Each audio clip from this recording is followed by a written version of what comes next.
Eu sou Vanderlei de Oliveira Silva e estou como juiz titular da Terceira Vara da Infância e Juventude aqui de Belém do Pará. É claro que eu trabalho com adolescentes em conflito com a lei. E esse trabalho tem nos revelado de maneira nítida a questão emblemática que o programa Quebrando o Silêncio da Igreja Adventista do Sétimo Dia tem enfatizado a cada ano.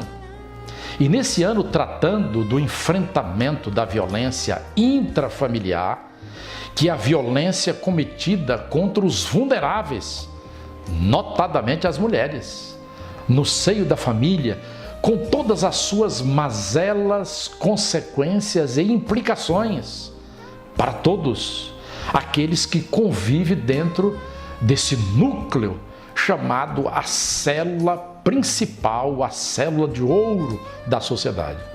Esta violência, ela eclode e as suas implicações não é somente para a mulher vítima, para os filhos que também são vítimas, mas toda a sociedade se ressente com este mal crepitante na sociedade que nós vivemos. É claro que é um fenômeno que percorre ou perpassa toda a história da humanidade. Esse fenômeno, ele chega ao ponto de ser uma violência estrutural que está fundamentada na nossa cultura, no nosso estilo de ser, na nossa formação, no processo de desenvolvimento da criança e do adolescente e inclusive no nosso modus operandi, muitas vezes da nossa pedagogia e da nossa educação. Na mídia social nem se fala.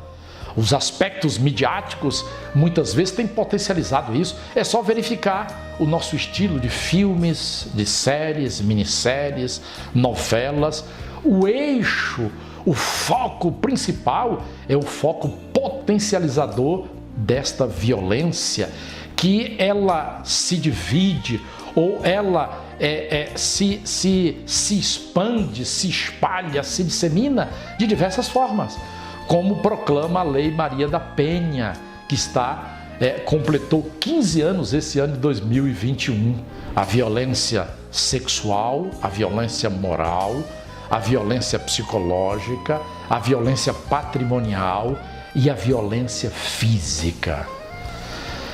Como nós podemos ter a percepção do tratamento desse fenômeno, dessa chaga que causa danos, que destrói os sonhos, as aspirações, a alegria e a felicidade de todos aqueles que estão envolvidos nessa problemática, à luz das duas constituições, a Constituição Cidadã Brasileira de 1988 e a Constituição do Universo, que é a Bíblia Sagrada.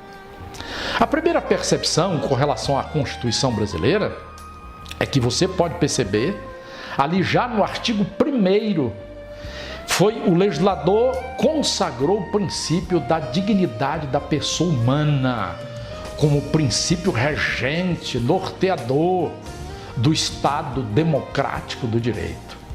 Mas quando nós vamos lá um pouco mais à frente, no artigo 5º da Constituição Federal, nós vemos ali claramente o estabelecimento dessa base de sustentação da sociedade brasileira com o princípio, dentre outros tantos, com o princípio da igualdade. Homens e mulheres são iguais em direitos e obrigações. O que é que significa isso? A igualdade é um princípio de justiça, é um princípio existencial que confere o tratamento humanitário, o tratamento em termos de garantias de direitos fundamentais, tanto ao homem quanto à mulher. E é claro que esta igualdade, ela é estabelecida, além desses aspectos, para conferir no eixo da família, no núcleo da família, aquilo que há de mais sagrado. Qual é a razão da existência da família?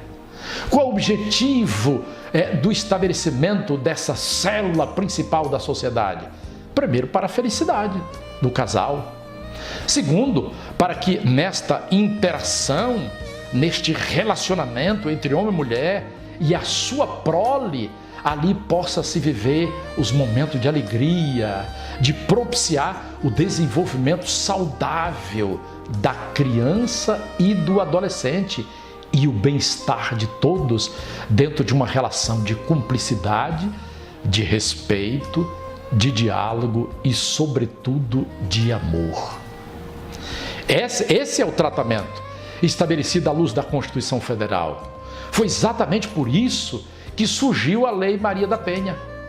Na Lei Maria da Penha, além de estabelecer os aspectos múltiplos do tipo de violência que agrava, que fustiga, que destrói, que mata, incluindo aí, evidentemente, o feminicídio, estabelece também elementos de garantia, de medidas de proteção às vítimas desse tipo de violência, que têm sido realmente utilizados nas varas judiciais, nas delegacias especializadas, em toda a rede de proteção que começa lá na ponta, seja a delegacia, seja as instituições envolvidas nesse contexto, seja o Poder Judiciário, o Ministério Público, a Defensoria, o Disque Denúncia.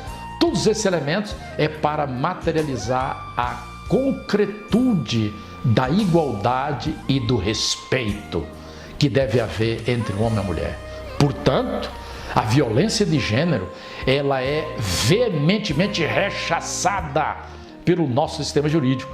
É de tal maneira rechaçada que a própria Lei Maria da Penha, e aí vem o Código Penal Brasileiro, estabelece penas duras, sanções severas para todos aqueles que se envolvem na prática desse tipo de violência. Agora, como é que a Constituição do Universo, a Bíblia Sagrada, trata essa questão? Aí reside um ponto nevrálgico, porque alguns textos da Bíblia, como por exemplo lá em Efésios, no capítulo 5, é um tratado relacionado com a ética do relacionamento existente no núcleo familiar, envolvendo os cônjuges, envolvendo os filhos, e aí tem as suas implicações na órbita social, porque lá o apóstolo Paulo, jurista, jurisconsulto, filósofo, mas acima de tudo, um apóstolo, um discípulo de Cristo, ele escreveu literalmente na tradução para o português, quando se refere às mulheres, dizendo nesses termos: mulheres, sede submissas aos seus maridos como no Senhor. Muitos têm tomado esta expressão para denotar e espalhar aos quatro cantos da terra de que o próprio Deus afiança a violência, a submissão, o trabalho servil e a subserviência da mulher em relação ao homem. E isso teria potencializado de alguma forma no curso da história humana a violência de gênero. Lê do engano. Nós precisamos entender a Bíblia como um todo. Como é que o homem e a mulher foram criados no princípio? Se você ler os textos de Gênesis capítulo 1 e capítulo 2, você vai entender claramente como Deus os criou de forma igual, com papéis distintos, mas com capacidades incríveis para culminar na plenitude da felicidade e da experiência do amor. Gênesis capítulo 1, verso 26, lá diz claramente, quando Deus diz: façamos o homem à nossa imagem, conforme a nossa semelhança. E depois Deus proclama: homem e mulher, Deus os criou e os dotou de capacidade para dominar, no sentido de cuidar, de ter respeito para com as coisas criadas por Deus, de consultar as regras de administração e de gestão de todo o planeta, nas suas dimensões, aliás, nos seus aspectos tridimensionais. O ar com as aves, a terra com os animais e o mar com os peixes e todos os animais marinhos ali existentes.